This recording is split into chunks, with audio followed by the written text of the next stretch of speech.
Hello, everybody. Welcome back to Costanza, a podcast about something. I am your host, Joe Costanza, and this is episode 68 today. So I am here as usual with Stefan and Jay Gooden.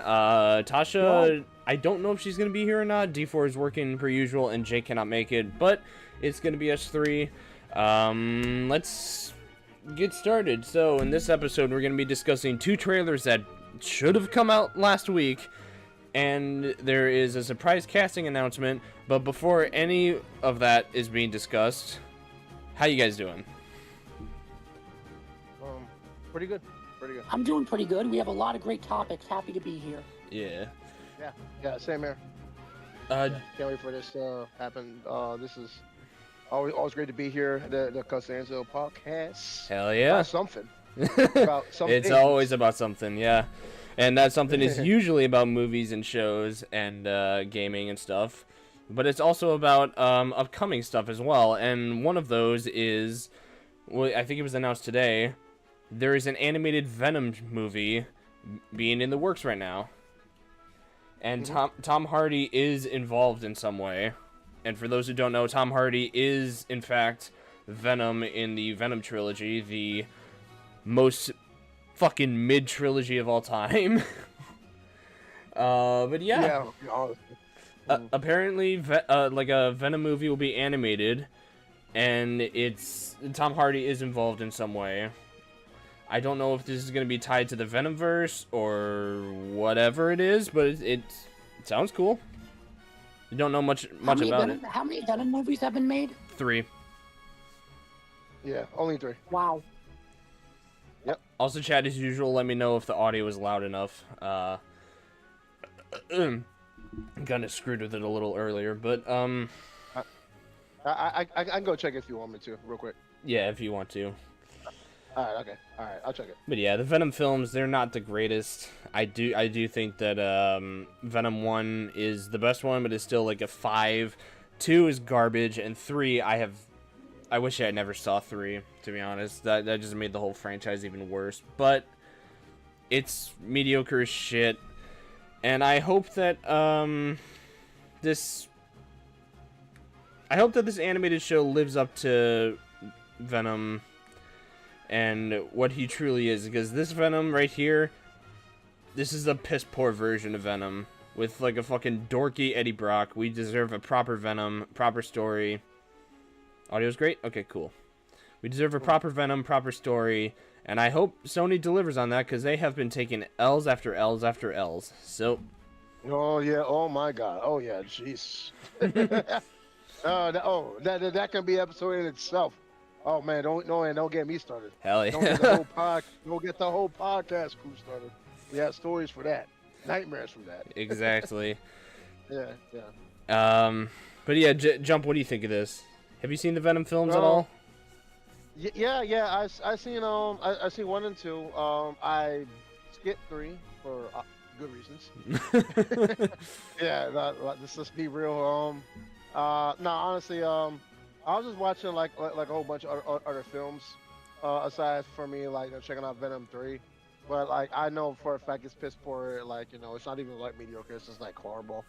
But I was just mad about the fact that No Way Home just never capitalized on the fact that Venom is in the MCU and for them to come through. I thought this would be like a bridge to that part of the Sony Spider-Verse for them to actually pretty much put Venom into a more important role. I think that it would have been perfect if he would have been at least in the third movie for No Way Home. Honestly, I really think it would be perfect if there was a Spider-Man and Venom movie. Honestly, it should have been, yeah. Yeah, with Carnage, I feel like that should have been great. That they completely missed the opportunity. You can have those main two just go up against Carnage. It should have been something like that. And I know that there's some legalese with it. Sony and Marvel still trying to flesh out the whole Spider-Man deal. So it's probably not really gonna go happen as great as we possibly imagine. I know that, but I just really feel like they missed the boat with with not having like a collaboration with Spider-Man and Venom. Like honestly, I know that Venom was doing his own thing, and that's cool, but it was only cool up to the second movie. After that, like it just went down to shit. They should have made. They really should have made a third movie where like like Maximum Carnage just should have been like Tom Holland and Tom Hardy, like coming through in the works, and just them going through and going up against like like Maximum Carnage and whatnot. I mean like we're not asking for like the whole comic book dance where we have everyone coming there because if that was the case, then Chris Evans, Steve Rogers will have to be in the fray. If it's gonna be comic accurate. Yeah, yeah. So I mean, so he no. kind of is, Yeah, but I just feel like if the reason why I bring this up and why I think that it's tangible, like in the very sense of the word, is just because, if you're gonna collaborate anyway, and show Tom Hardy in an MCU Spider-Man film, why not just do it like in a more spectacular way? You know what I'm saying? No Way Home could have been like a fourth movie, or or No Way Home could be like the third movie, but it could just save the whole Venom thing and made that Venom 3 where they meet with where they fight off on Maximum Carnage. You know what I'm saying? And then the whole Let There Be Carnage, which I know was the second film, should have been that third film to like end the Venom franchise with a bang, and then that can probably have a lane in itself for Venom to be part of like all other future MCU projects. No, it could have been yeah, something like that. I agree. Yeah, and you'd think from the end credit scene of Let There Be Carnage and No Way Home that they were gonna set up a Venom versus Spider-Man film, but they just got rid of that instantly. And like, I love No Way Home, I fucking love it. It has a lot of flaws. The Venom thing is one of them for sure. Yeah, for sure. Yeah. But I think it was a missed opportunity for sure. I wish that Spider-Man 4 was a symbiote storyline, because we already got Venom fleshed out. We already got Tom Holland's Peter Parker fleshed out. And he's going to get the symbiote eventually. Whether it's Secret Wars or the 5th Spider-Man film, we know he's going to get it eventually. So why not just bring in a fleshed out Venom that we know and tolerate, and a fleshed out Spider-Man that we know and most of us tolerate? I think, I think it'd be fun, Like, it was already a missed opportunity with Spider-Man 3 where they fucking rushed it in alongside the Green Goblin storyline and the Sandman storyline. So it's like, okay, we could have multiversal fun. We could bring it back Willem Dafoe and Alfred Molina and Andrew Garfield and all that in the third movie, which they did. But then Venom comes in at the end and starts to kick some ass in the fourth movie. That's how I wish they would have done it. And as excited as I am for Brand New Day, and seeing like the Hulk and Punisher team up with Spider-Man and fight these fucking Z-tier villains, I think it'd be pretty cool to see like Venom versus Spider-Man for one, and then him fighting Kingpin in the 6th film or 5th film. Yeah. Venom never fought Spider-Man? Not outside of the Tobey film, no. No. And see, that's what I'm saying. Joe is right on the money with that. It could be either my explanation or Joe's explanation as to how they should have carried out Venom. Like, let's just be real. Like I know that Venom is his own character. We get that part. Like, even in the comics, he has his own side series, whatnot. But it's just like, if you're gonna introduce Venom to the core Universal audience, what's Venom without? Or what's a Venom without Spider-Man? Honestly, exactly. Can anyone please explain that to me? What is a Venom without Spider-Man? What's any of these villains without Spider-Man? They made Kraven the fucking Hunter and Morbius, for God's sake. And none of those had Spider-Man. Like, these villains don't work without Spider-Man, It's the same reason why... Yeah, exactly. I mean, okay, you can be lucky with Batman. Like, the Penguin apparently was really good and Batman wasn't in there. The Joker, the first one, was really good, and Batman was just a kid in there. You can make good villain storylines without the villain. Just make them fucking interesting. Well, without the hero, yeah, I get what you're saying. But and Venom is definitely one of those characters. But it's just like the reason why all of this is drawn out with what Josie and I are talking about is because of the fact that it all goes back to the core painful experience that we see that Tom Hardy wasn't used at all, in No Way Home. What did he do? Why was he even there? It still racks my brain around the pole. Like, why the fuck was he there?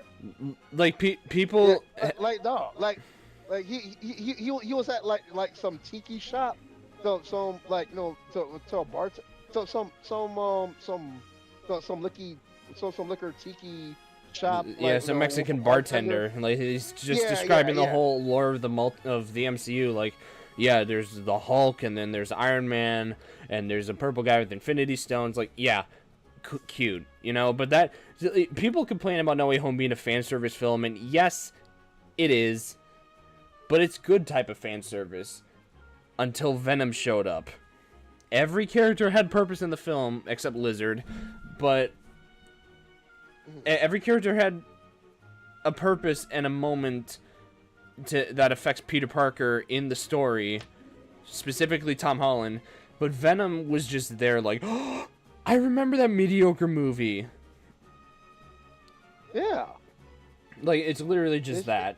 And it just kind of got our hopes up for this, because the second Venom movie is like, yeah, let's do this. To me, it's like divorced parents, you know? Like, it's like they're trying to juggle around shit, and Spider-Man and the villains are the kids, and Sony and Marvel are just trying to finalize the fucking papers, you know? It's just like, okay, what are we gonna do? Who's taking the kids, you know? Exactly. Like, you know, it's just...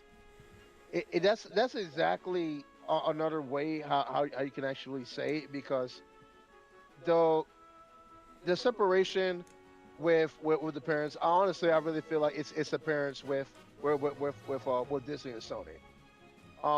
Yeah, they still can't patch this up together, but like, you're still going to do all these things for fan service, just like how Joe say.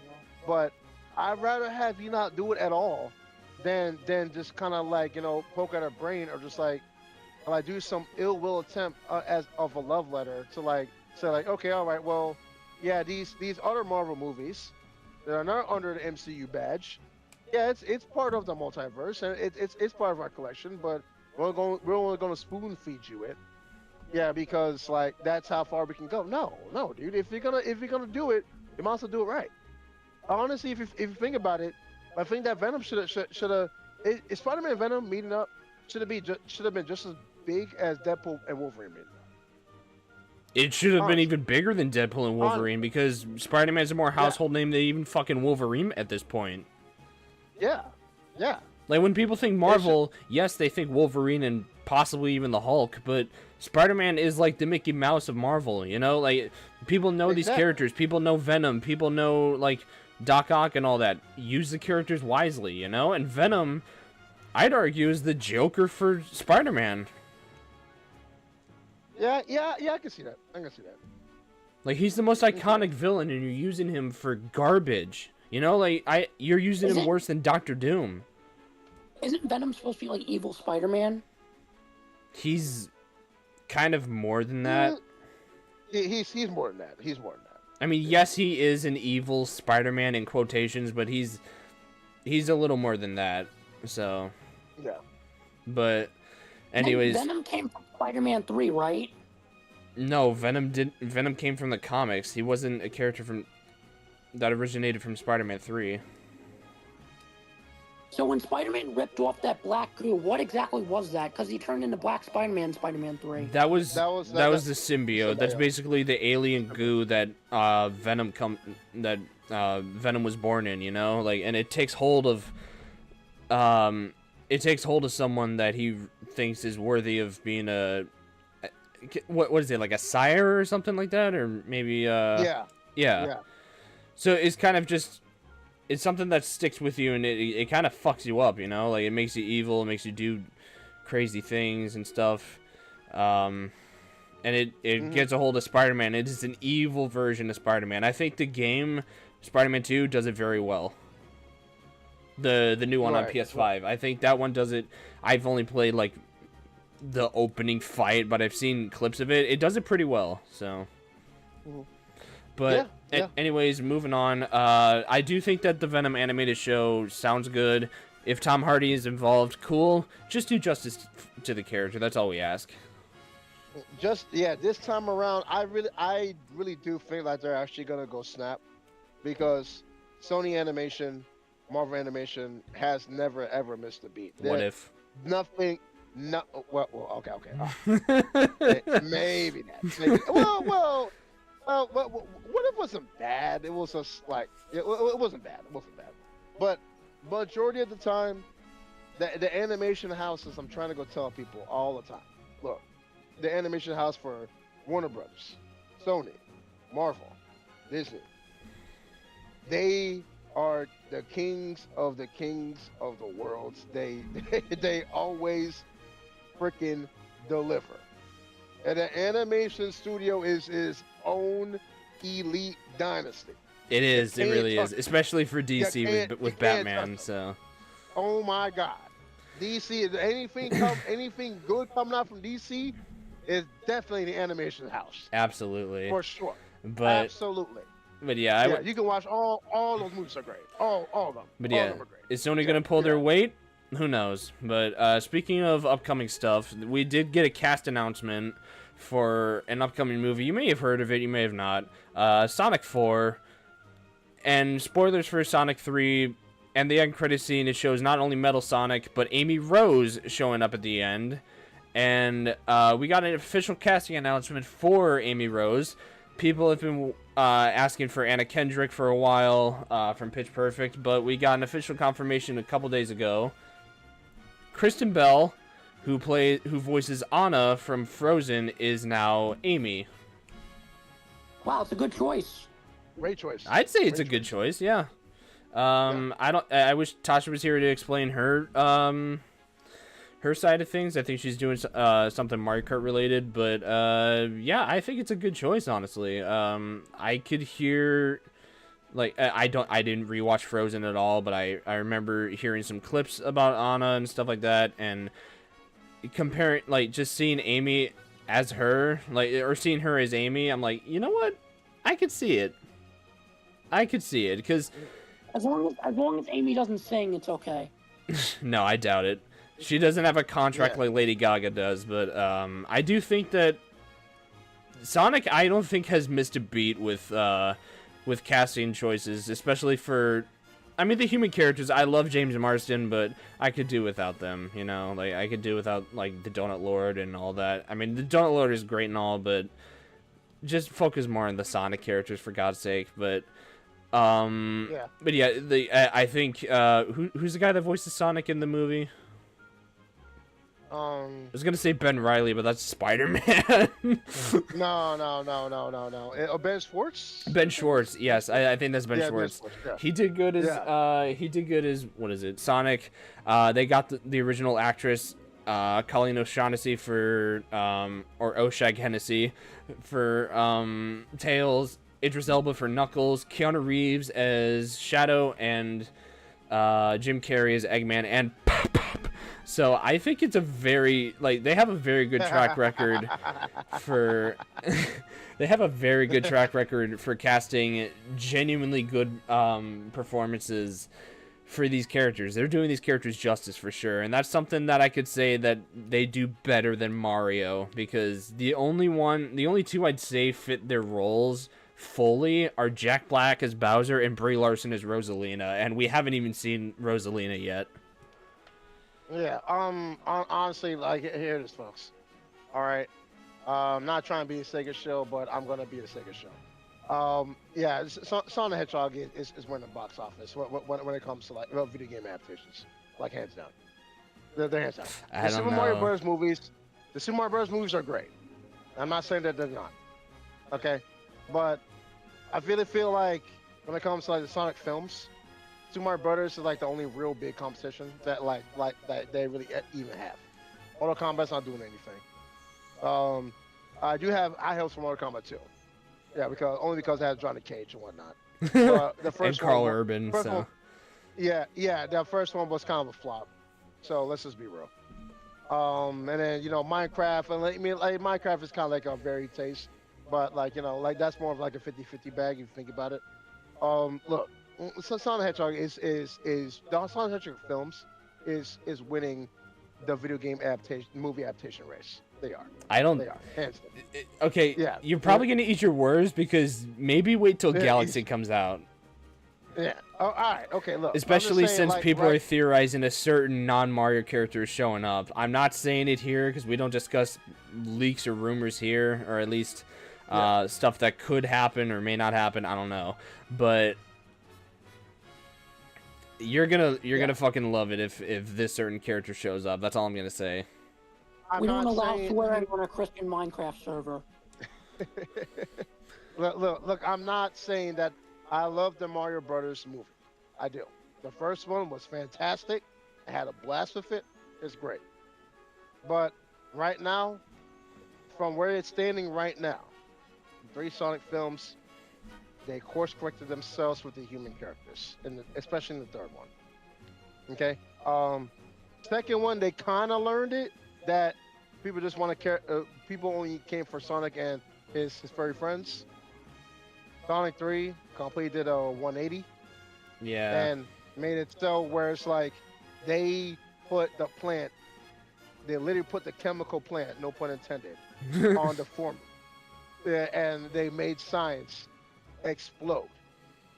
As weird as it is, another pun, no pun intended. With the third film, and they are completely running it up, and I know for a fact Sonic 4 is going to slap. I know for a fact. So I have no doubt while because they did a phenomenal job on 3, so I have no doubts about 4. yeah. But what I'm trying to say is this: like, I think like people should really go take note that Sonic Hedgehog, because honestly, the reason why I'm even also rooting for this for Sonic Hedgehog 4, and I love that the casting role is great, awesome. The Sonic Hedgehog movie for 2020, it almost was going to be a disaster because Sonic was not supposed to look like Sonic. It was supposed to be like this weird, anamorph 1996. he looks like a fucking mutant. On the Hedgehog. It was about to go down that rabbit hole, but the fans course corrected it. They told Sega and Paramount, listen, we're not gonna have it. You better fix this dude. Better fix the blue brother, and you better give respect to our blue boy. Okay. Mm-hmm. And ever since they did that, they listened to the fans. Okay. Corporates acted like non-corporates and said, "Yeah, you know what? Listen, we have a lot of things right on this bus. Let's just do it right." What did they do? They did it right. Sonic Hedgehog 1 sold well. Great movie. Sonic Hedgehog 2 also did well. Also was anchored to one of my most favorite Sonic games of all time. Probably the most favorite Sonic game of all time in my book. Sonic 3 Knuckles. By introducing Knuckles. Sonic 3 went on with Sonic Adventure. You should have seen that movie cinema when I was in. Everyone exploded. They jumped out their seats. Everyone went ham. Damn, really? From start to finish. That movie was amazing. That movie, you could take a woman to that date who don't know nothing about video games, and she will be on her seat and she will stand up and give a round of applause, standing ovation. Trust me, if I wanted. That's how good Sonic 3 was. Trust me, if Tasha was here, I would absolutely take her. That's how great that movie was. And now we on Sonic 4, right? How many other video game adaptations do you know that is going to greenlight a fourth film? I think it's the first time in history. Mario might get to that point, but yeah, it's impressive that Sonic has gone from like an almost failed first movie, and then it is greenlit for a fourth one. So that's really impressive. And it's only been 5 years, 6 years now. It's been 6 years film. This year. Remember, like I said before, this was almost a failed project from the start. Okay? And now they got like the Star Wars Trinity, Star Wars quadology out of nowhere. Come on, man. Star movies is the greatest of all time, dog. It is. It is. They did lay the foundation of video game movies because, I mean... They did. That's what I'm trying to say. They did it. Sega did it. Paramount did it. This is the pinnacle. This is the turning point of video game adaptations, and it's going for the future, and it's going to continue because they paved the way that saying that, listen, but they broke the curse. The Sonic movies broke the curse. Yeah. Could you imagine? Could you imagine if they released the first movie with that original Sonic design? It would have failed. It absolutely would have failed. Yeah. It would have failed. It would have failed for sure. But I'm trying to tell you, we're not there now. We don't live in this. We don't live in this part of the multiverse. Okay, maybe another multiverse. They would have done that, and then the franchise. They would have even never been a franchise. It would have failed from day one. But we have a blessed here. This side of the multiverse. Yeah. That this is the foundation that these movies has laid, and it's a tunnel. It's a pathway, right? A wave for all other video game movies to be like, look, listen, if y'all gonna do it, you might as well do it right. This is the blueprint, and you can always look back to Sonic films. Sonic the Hedgehog 4 is gonna be fantastic. I bet my word on that. Do you like this casting choice for Amy? I do. I've been liking a casting choice since day one, since the first movie. Yeah, dude, Keanu fucking Reeves' Shadow is still an amazing choice. As much as I love Hayden Christensen, which most people wanted for Shadow, I'm really happy they didn't do that because Keanu is not only the GOAT in real life, but he's also an amazing Shadow. He really did justice to the character. So I have no doubts that Kristen is also going to do great as Amy. So that's a good choice. But I wish we would have heard from Tasha herself. Maybe we'll hear it tomorrow during the Mario Party stream, but we'll see. And if he isn't good, people just have to let it go. Oh God. Speaking of Disney, before I talk about this, I'm just going to say I have a little bit of a history with this film. So in other pods, especially the most anticipated of 2026, I did not think this film was a good idea. Like, I thought Toy Story should have ended after the third one, easily. The fourth one kind of had little to no purpose. And it's like, okay, what the fuck are we doing? Are we just casting, like, icons like Key and Peele, Keanu, Carl Weathers? What the fuck are we doing? But, and the trailers did not do it justice. I mean, like, in the Super Bowl trailer, all we saw was Woody's ass. But in the first trailer, all it showed was just kind of everybody being afraid of a fucking iPad, including Woody coming back with the gang. But in this one... This trailer, when it came out, I had little to no hope with it, but after seeing it, God damn it, Pixar, just take my fucking money already. All right, so Joe, I'm gonna say this real quick. All right, same thing with another movie that we're gonna go talk about after this topic. Mm-hmm. What if I told you that this is the second time that Disney fucked up with a reveal? During the Super Bowl, right? Toy Story 5 was the first fuck up. All right. The next topic we're going to talk about, they also fucked up the reveal for that movie. Well, yeah, we'll get to that, but Toy Story 5 surprised the shit out of me because this trailer was not only great, it actually convinced me this might be very good if they play their cards right. Yeah. So just keep that in mind. Like, they fucked up two reveals for two of the biggest films that they're gonna release this year. So, but we're done with the Super Bowl. All right, we're done. We already know who won, all that stuff. It was kind of lackluster when it comes to commercials this year. Cool, but Toy Story 5 is You don't say. Sorry, I didn't mean to interrupt. All right. I'm gonna have to fix that up. All right, I'm gonna fix that up the best way I can. You're good. You're good. You can continue. It's fine. Okay.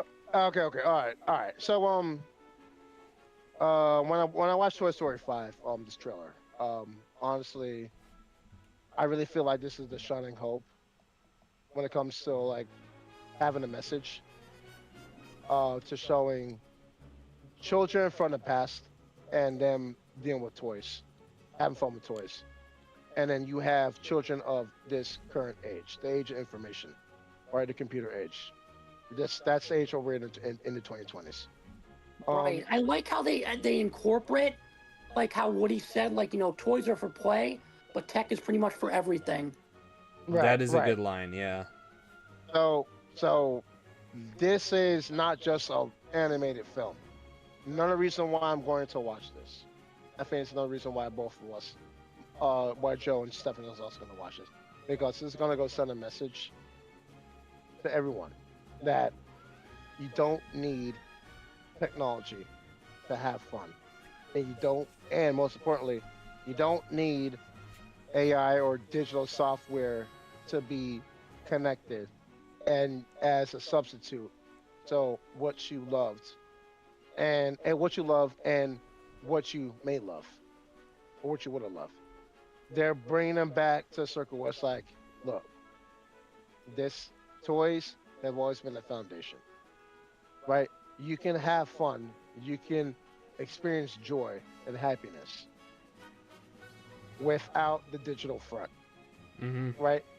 And if they do it right, if they do it right, I really feel like Toy Story 5 is going to have a cemented message about who we are as people in society when it comes to the digital age. And most Okay, importantly, I and hope. how? Yeah, Sorry, go ahead. yeah, yeah, and who we are in the digital age, and what we've lost, and the fact that we need to remember our roots of everything. Yeah, and most importantly, I hope they this teaches kids about like Yeah, technology and kind of how addictive it can be, because it is very addictive to a lot Right. of people. So, Pretty much almost everybody. yeah, Think yeah, about basically, think yeah. about think about a person who doesn't use technology. How often is that? Mm, the only people I know are the Amish that do that. But yeah. um, I just think like it.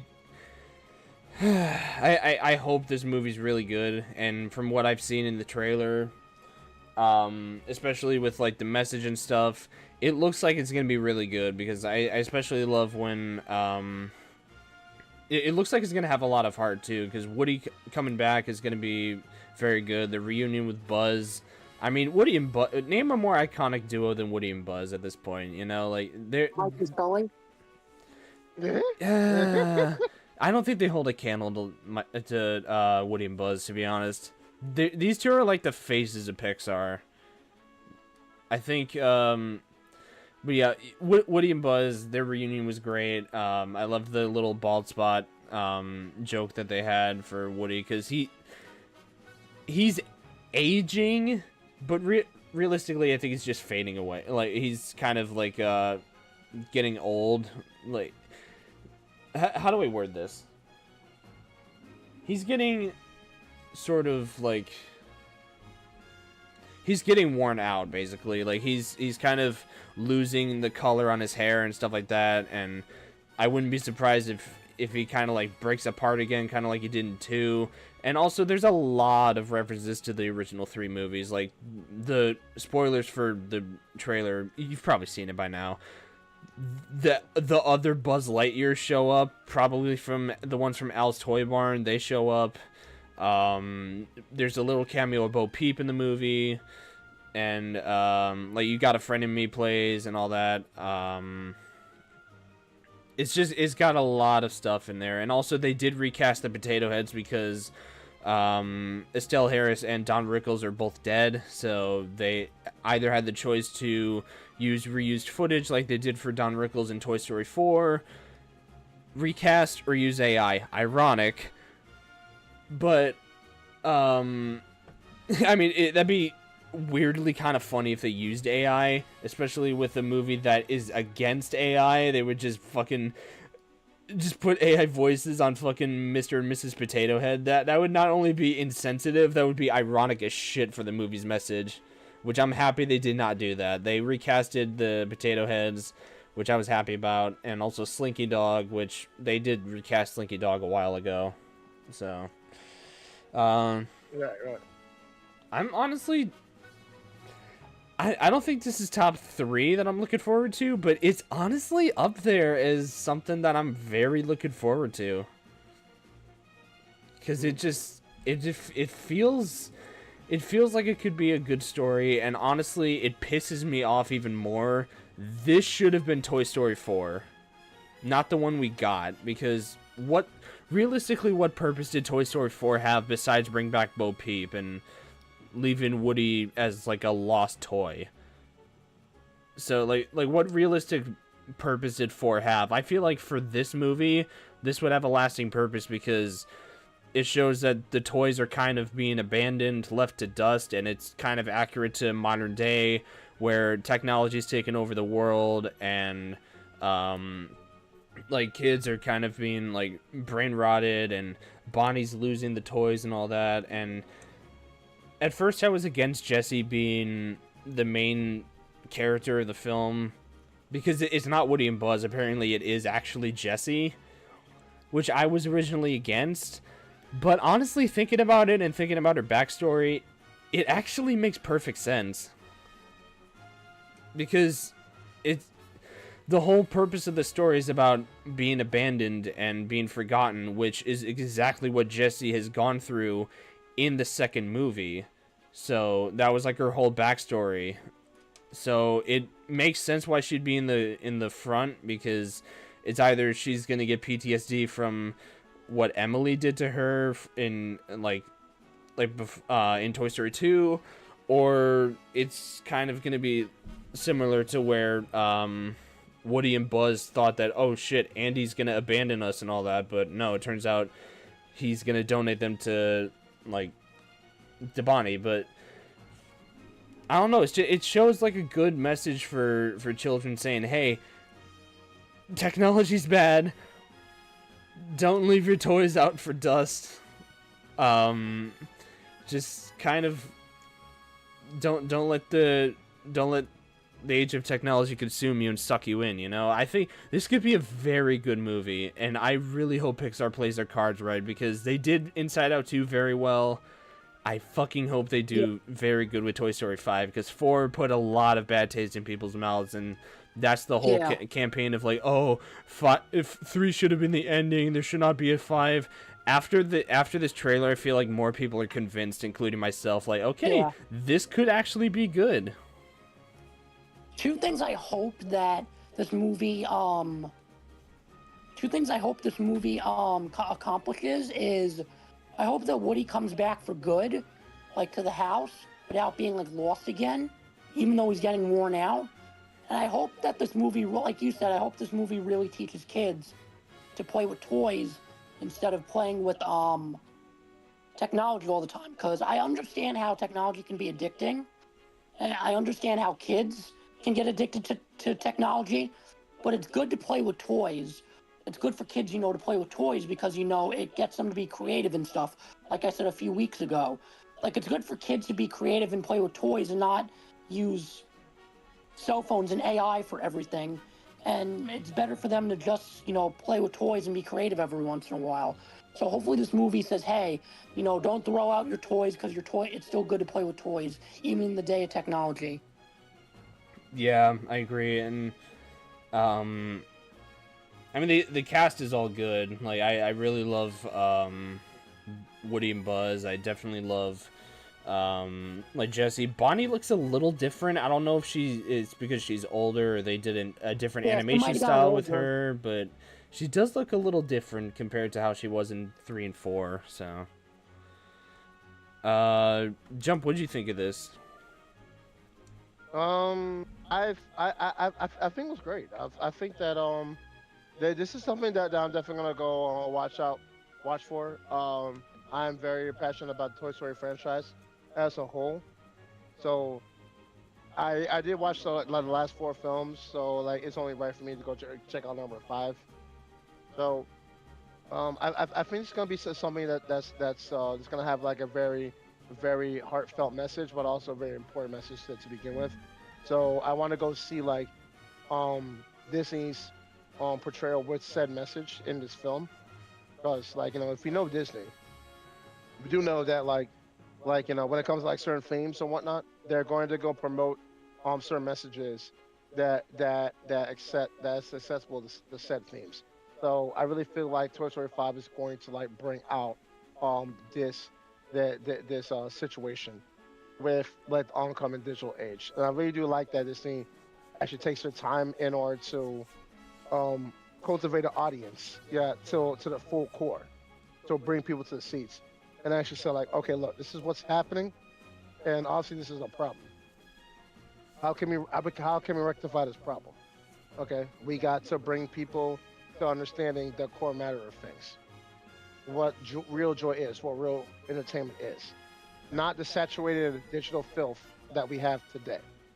And nothing against the 2020s, nothing against this decade, nothing against like digital age, because like all those tools that we have right now to our forefront can be used in a very positive light.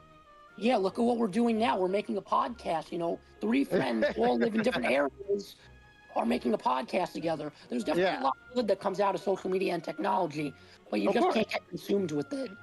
And I think that's what Toy Story is going to teach. I think the exactly. AI would be a great villain, though, because it's going to be different than everything else we've seen in the past with Toy Story. Yeah, right. Yeah, Stefan's on the money. He basically pretty much summed up what I'm about to go say. Honestly, yeah, real talk. So if they land a punch, and I know for a fact they will, they land a punch with this, they have another Toy Story, the Toy Story franchise badge. It's not under the Lightyear badge. Okay, yeah, Oh God, Lightyear, for yeah. fuck's sake. Let's not get to that. Like, we Was all know Lightyear why. was Lightyear good? Yeah, no, No, well, it was. no, no, no. No. It's a very controversial film. Um, we're gonna need Josie's permission to even talk about that film. It was I very, haven't very. seen it, but I've heard. Yeah, Yikety, yikes, it's yikes, it, yikes. yeah. You thought Toy Story That's 4 Disney. was bad. Holy Yeah, shit. Lightyear. It's not only bad. It's extremely controversial. Let's just say it was banned in several countries. Yeah, and It was uh, that bad? we gonna have to ask Joe permission to talk about Lightyear as to why it was banned. But anyway, let's get back to Toy Story 5. Okay, Mhm. We're not talking about 2022. We're Should talking I about be concerned? 2026. You Just, should. just don't Anyway, watch it.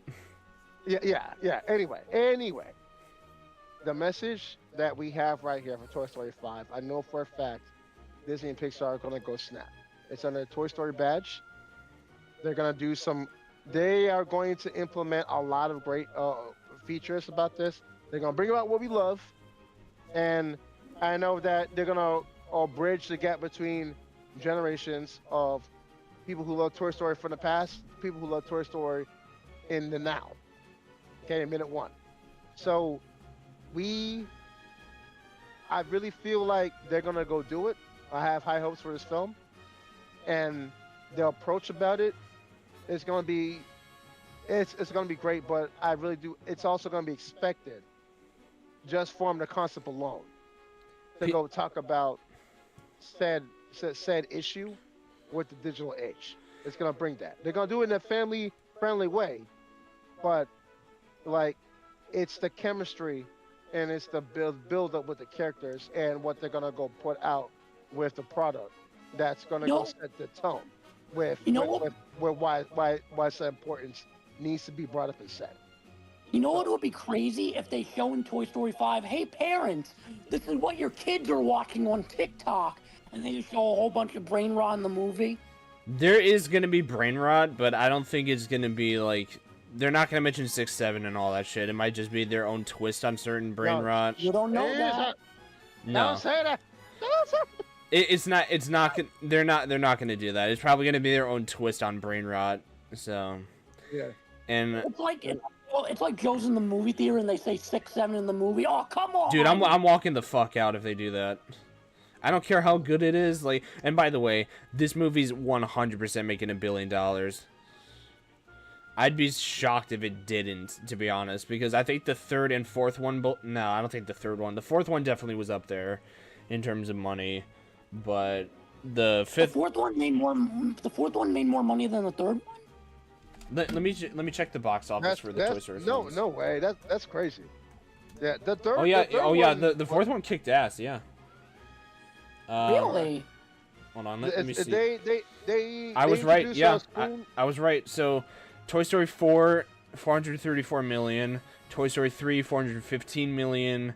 Toy Story 2, 245 million, and then the original is 191 million. That's basic. Remember. Well, inflation. They're all four movies are pretty much neck and neck, almost. Inflation. Yeah, with today's money, yeah.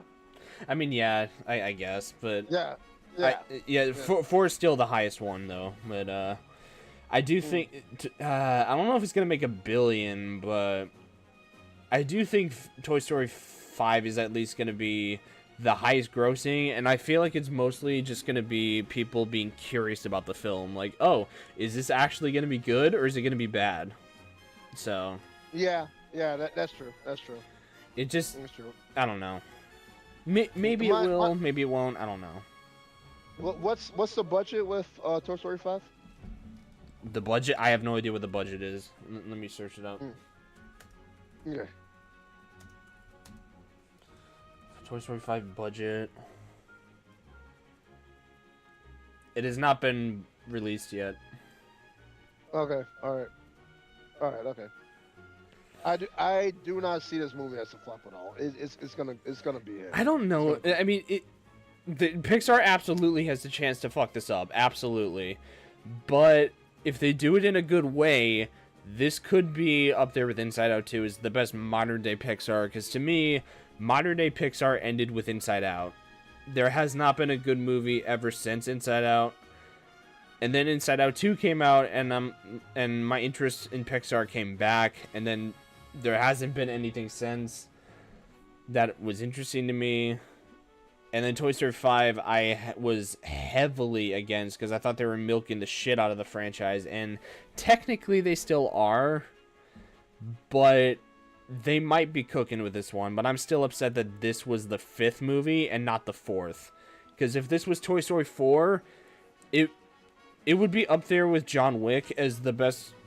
It would be up there with John Wick as like the best franchise with 4 films, because John Wick 1, 2, 3, and 4 were all great. Toy Stories 1, 2, 3, and theoretically, if this was the 4th one, could have been a great fucking franchise, not just a trilogy. And I hope they got their shit together and actually make this a banger, because if they fuck up Toy Story again, Pixar's kind of done. So we'll have to see. I mean, maybe kind of done. They'll probably be kind of done if it like to the hardcore enthusiasts. I get that, but they're not gonna be done financially, in my opinion. No, they're not gonna be done financially. They're like Disney's like really up there in terms of money and stuff. Like they'll be fine for at least a few more decades. So. Yeah, they're Disney the takes Apple. over everything. They're the Apple of entertainment. And I'm a hardcore Disney hater, but even I will admit when they take some W's, and this trailer does a very good job. So. Yeah. But I like. I mean, like, this is my take. I like Warner Brothers more than Disney, but like, it's whatever. If you ask me. Yeah, maybe. Yeah. Speaking of franchises that should have ended long ago, we get our first Star Wars movie in several years. I think 7 years. The Mandalorian and Grogu. That, again, did not have a trailer during the Super Bowl. It had a commercial with a fucking them riding a Tauntaun. And I think it was like a car commercial or some shit. I'm not sure.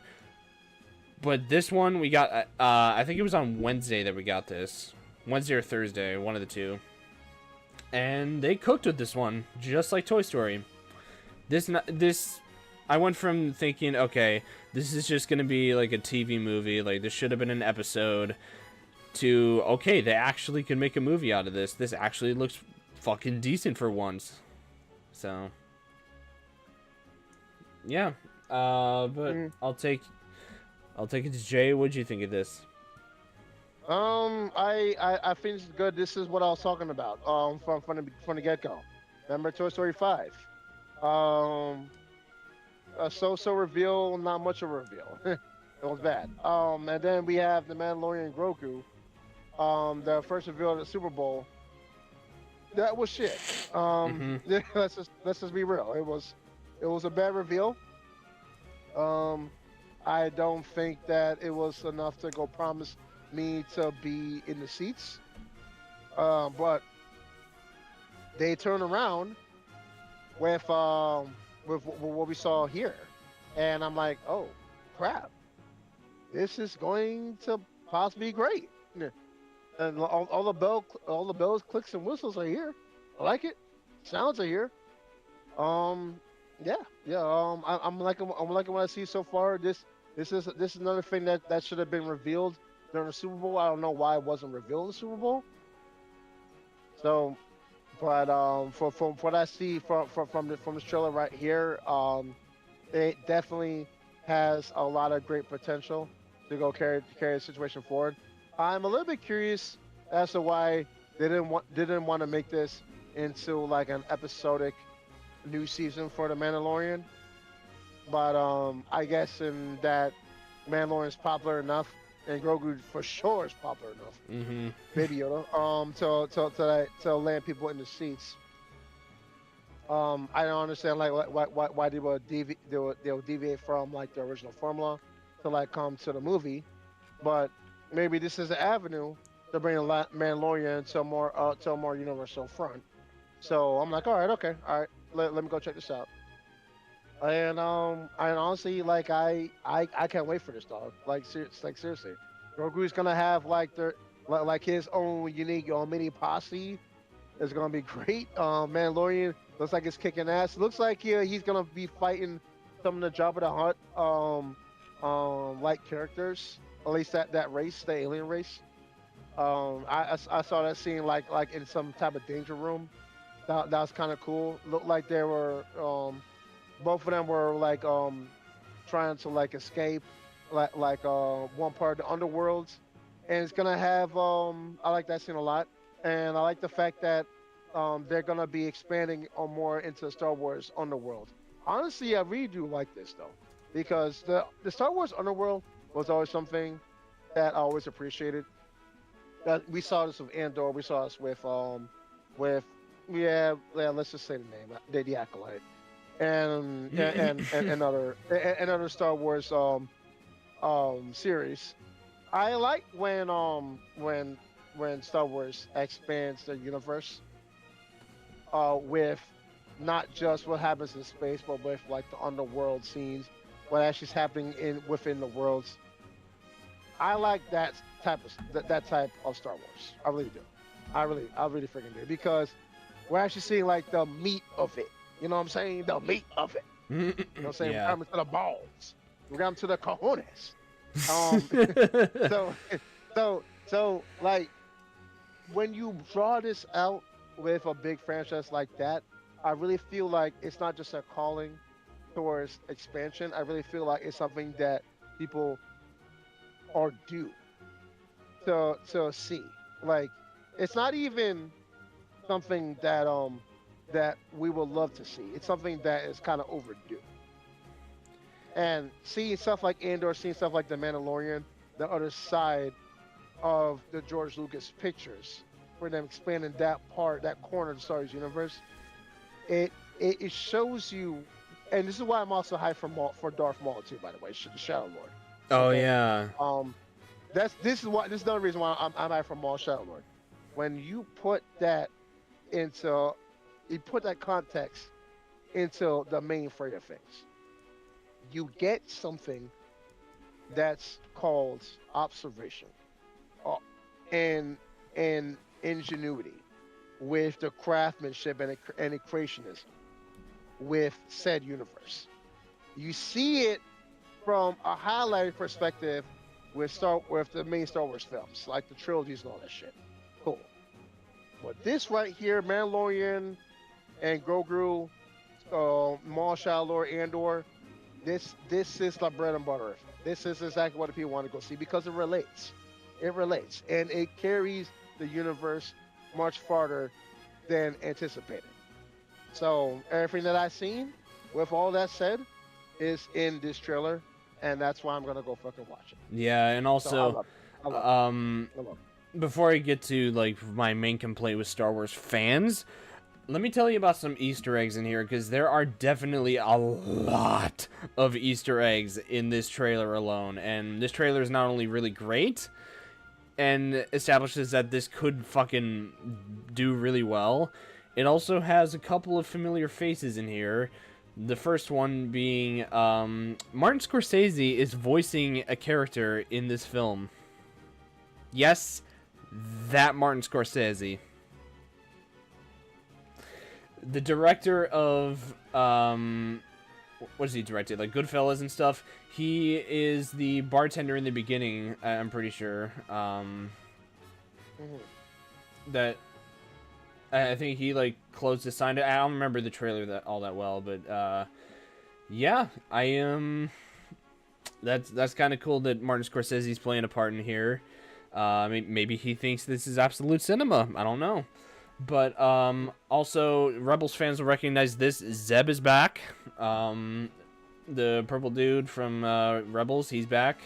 Rata the Hutt, which is Jabba the Hutt's son from the Clone Wars, he's back. And I think he's going to do a gladiator match with Din Djarin. And oh, that's who he was. Okay, yeah. okay. That little fight scene. Okay, I get it. I get it. I get it. The bounty hunter named Embo is back. I think he was in a Nice. couple episodes of the Clone Wars. And also,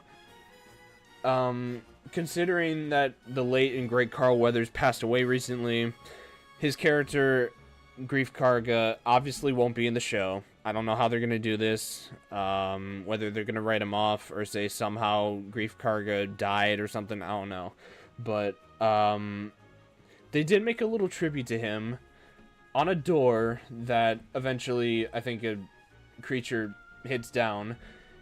It's a sign that reads Weathers Apollo, and Weathers obviously is the last name of Carl Weathers, and Apollo is most likely a reference to his most famous role, Apollo Creed from Rocky. So Yo, that's dope. Oh, that's a perfect yeah. tribute.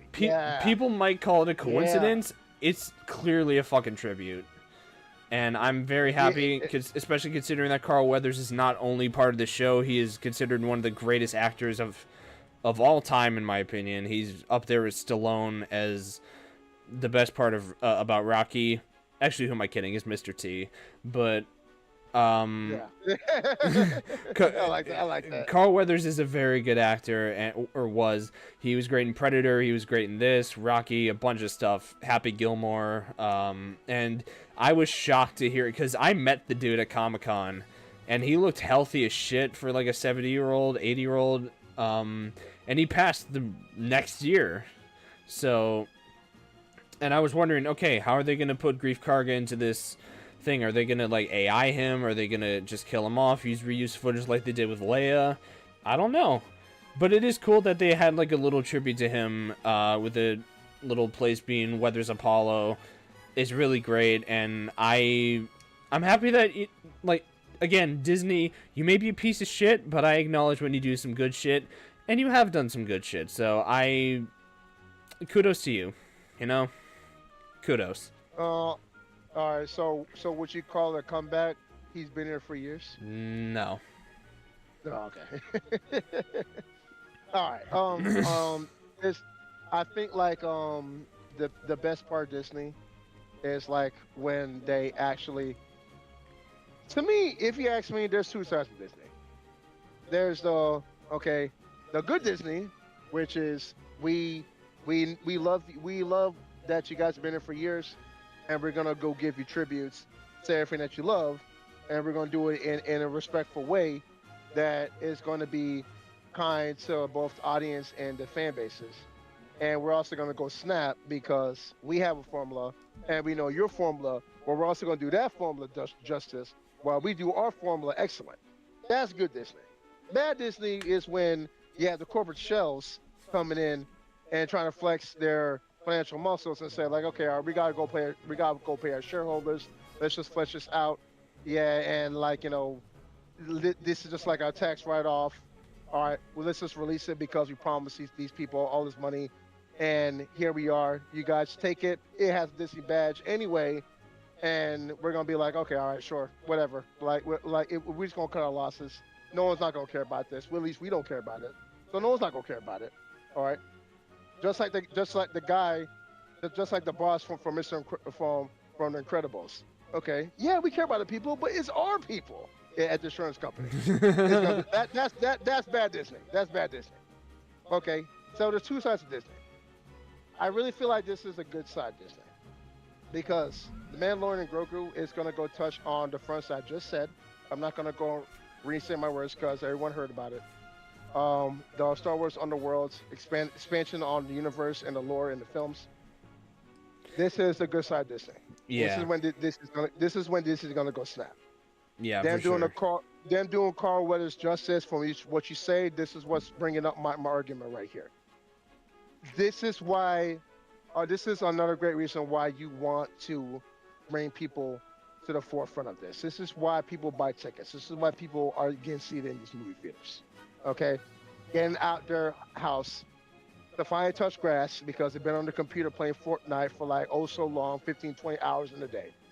This is the reason why people get out of the house. Exactly. They're gonna go watch this film, and I love it. I love when Disney steps like this because we've seen this with other projects like Chip and the Rescue Rangers, the new one. That movie was great. We've seen it with Wreck-It Ralph. We've seen it with Frozen. This is another win for Disney, if you ask me. And I really have high hopes for Mandalorian and Grogu, especially that we're finally getting a proper reveal this time instead of watching Woody's ass cheeks. So here we are, folks. Here we are. Let's see what they do with this. I have high hopes for this film. I agree. Stephanie, you got any thoughts about this? I don't have much because I'm not really into Star Wars. I only really saw the 6 movies, but I mean, it seems okay. Yeah. And also, Baby Yoda looks really cute. Yeah, we're about an hour and 4 minutes in. I did say we'd go shorter this time, and I'm a man of my word. I just only need 5 minutes for this. So, I've always had kind of qualms with Star Wars fans, and the reason why is because I think they're a bunch of fucking hypocrites. And I'm here to explain why. So, the whole argument about Disney ruining Star Wars, did they? No. Did they damage it? Abso-fucking-lutely they did, but they did not ruin it. And you know why? It's because of shows like Andor. It's because of they brought back Clone Wars. They brought in the Mandalorian and Grogu, who was literally a mainstay and a literal marketing icon, having toys, shirts, balloons, fucking everything. Just like he was all over the marketplace during the Mandalorian when it was at its prime. Yes, they kind of fucked with season 3. Yes, Andor. I think Andor was kind of low viewed, at least the first season. And yes, they made shows like Boba Fett and Ahsoka, and Ahsoka's actually good. Obi-Wan and the Acolyte, God forbid. And yes, the sequels aren't the best. I enjoyed The Force Awakens. The Last Jedi definitely took a turn for the worse, and The Rise of Skywalker did not make it better. But ruined? No. Ruined would have been every fucking project would have been bad. Everything Disney touches turns to ruin. If they ruined Star Wars, they would have just destroyed quite literally everything that George Lucas made. And also, who are the ones that convinced George well, not really convinced, but kind of bullied George into selling Star Wars? Sure as hell wasn't him. It might have been for the money, but it was the fans, because they bullied the shit out of him because the prequels apparently were garbage, and they bullied Ahmed Best, who played Jar Jar Binks, to near suicide. Jake Lloyd, who played young Anakin from Phantom Menace, literally got bullied the entirety of high school because some fucking fans didn't really give a shit about him in the prequels, and they thought he was a bad actor and all that. George had some of the worst dialogue in Star Wars history in the prequels. So don't come to me saying, oh, Disney ruined Star Wars. No, the fuck they didn't. They damaged it, yes, but Star Wars has always been mid. It always has been. Yes, the originals are icons. Yes, the prequels have been having newfound love, mainly for the Clone Wars. But Star Wars has always been stupid, always been fucked with. And Disney, again, yes, they damaged it, but it wasn't fucking ruined. There are still some people that watch this shit. There are still some people that... There are still some good projects, like Andor, one of the greatest shows ever made, easily. It is so good, and people need to watch that shit, because that is good Star Wars. The Mandalorian, the first 2 seasons, they are some of the best in Star Wars history. It is great. Rogue One, awesome. Several fucking projects, and the games like Fallen Order and Jedi Survivor, awesome. Battlefront 2, people want a Battlefront 3. That's how good the game is, and... There's just so much, like, people are excited for Darth Maul. They brought back the Clone Wars, which, yes, I know they got rid of it at first, but they ended off Clone Wars in quite possibly the greatest way possible. So, yes, Disney has fucked with it, but also acknowledge the fact that they had some good shit in the recent years. So, the fans that are saying they ruined Star Wars, politely, shut the fuck up. Damn, son. Alright, that's enough for the rant. Yeah. All right. I was actually about to ask you, like as a Star Wars fan, like, how do you feel about the state of Star Wars itself, and the community? I was about to ask you that, but you pretty much answered my question. Yeah, I'm mixed about it, but yeah, no, the fans are full of shit. So I've lived long enough to know how bad the fans truly are. So,